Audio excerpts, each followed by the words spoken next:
Baiklah, kita ke informasi lingkungan hidup. Ini Ustadz, ada lautan sampah yang menghampar di tengah permukiman warga di Kampung Caman Utara, Kelurahan Jaka Sampurna, Bekasi Barat, yang dijanjikan segera diatasi oleh pemerintah kota. Sampah yang menggunung itu akan segera dibawa ke Bantar Gebang.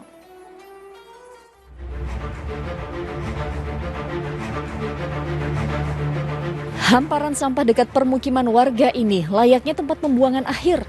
Padahal ini adalah sebuah lahan kosong milik Jasa Marga yang berada di pinggir Jalan Tol Kalimalang 1, Tol Lingkar Luar, tepatnya Kampung Caman Utara, Kelurahan Jaka Sampurna.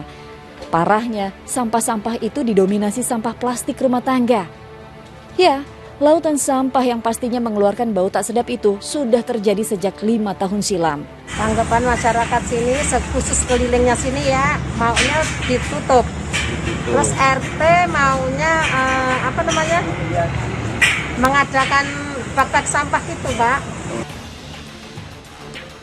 Pemerintah kota yang segera bergerak mengembalikan estetika lingkungan tanpa sampah-sampah kini menjadi secerca harapan warga.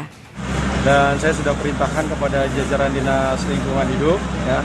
Yang pertama adalah untuk tidak lagi menempatkan sampah yang liar untuk dijadikan lokasi itu sebagai tempat pembuangan.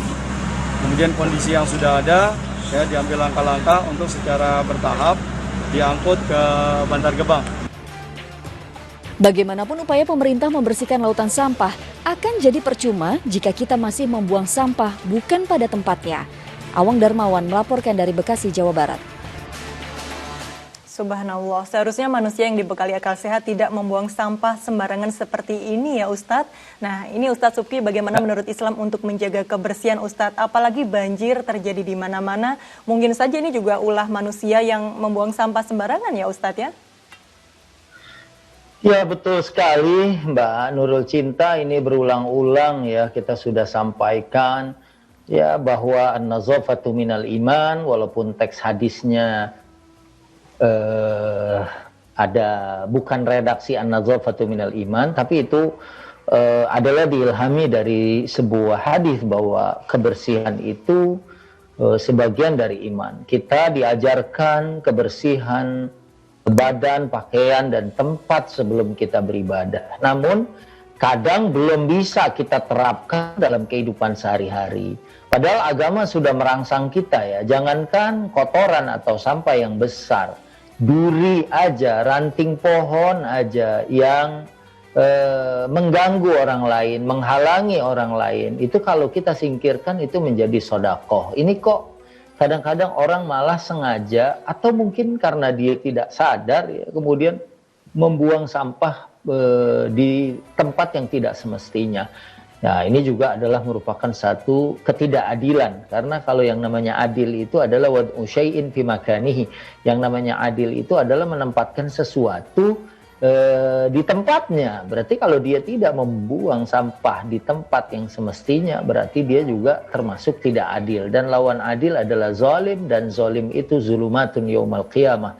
Zalim itu kegelapan pada hari kiamat. Nauzubillah, summa nauzubillahi min zalik. Nauzubillahi min zalik, ternyata menyingkirkan sampah saja termasuk sedekah begitu ya Ustadz. Apa lebih baik begitu kalau kita bisa mempunyai sedekah yang banyak, dan juga kalau lingkungannya bersih kan kita juga yang menikmati ya Ustadz ya. Dan ini kita sebagai makhluk ciptaan Allah Subhanahu wa taala tentu saja harus menjaga kelestarian bumi di tempat kita berpijak ya Ustadz. Dan apakah sudah tersebut juga di dalam Al-Qur'an Ustadz? Ya, kita kan sudah diwariskan bumi, ya, kita diperintahkan untuk menjaga, merawatnya, dan kalau terjadi kerusakan, ya maka manusianya ini sendiri yang nanti diminta pertanggungjawabannya di hadapan Allah, ya. Quran sendiri sudah mengatakan a'udzubillahi minasyaitonirrajim, bismillahirrahmanirrahim, zaharal fasadu fil barri wal bahr bima kasabat aydin nas. Telah tampak kerusakan di daratan, di lautan, itu karena ulah tangan-tangan manusia itu sendiri. Ya, seperti yang terjadi dalam kasus sampah ini, Mbak Nurul Cinta. Iya, insya Allah semoga kita bisa selalu menjaga kelestarian lingkungan hidup di mana tempat kita berpijak.